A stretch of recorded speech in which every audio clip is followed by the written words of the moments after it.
So for the 3 months that ended September 30th, DraftKings reported revenue of $1.144 billion, which is an increase of 4% compared to the same quarter last year.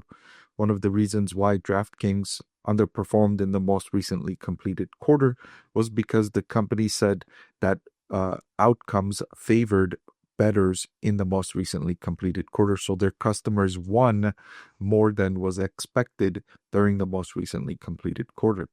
And that's usually not a bad sign for DraftKings. And I'll give you some anecdotal evidence. So as a result of those poor outcomes, the company is now revising their 2025 fiscal year revenue figure to $6 billion at the midpoint. This is roughly $300 million below their previous estimate. So despite some of the negative sentiments from the previous quarter's results, for the 9 months that ended September 30th, its cash flow from operations has increased by more than 3x from the same time last year, increasing to $342 million, up from $92 million in the same time last year.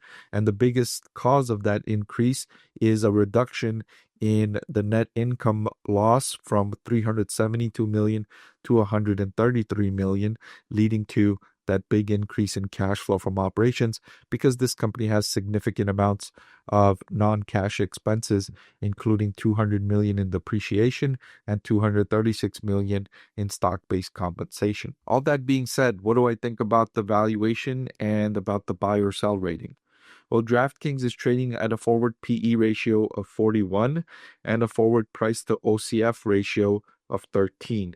These two ratios, I would suggest, or I would come to the conclusion that DraftKings stock is relatively undervalued based on the market multiples analysis. And then when I valued DraftKings using my proprietary DCF valuation framework, the stock also looks undervalued, trading at $31 when the intrinsic value per share I calculated is $53.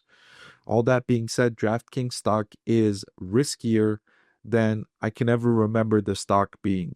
The introduction of prediction markets competitors raises the risk significantly, but it also raises the upside significantly because it gives DraftKings an opportunity to participate in markets like California, which I never thought it was going to gain entry inside. So it increases the upside, it also increases the risk. So you've got a riskier stock, but you've also got a stock that looks undervalued. I will be reiterating my buy rating for DraftKings stock today. Click the link below to watch the full video.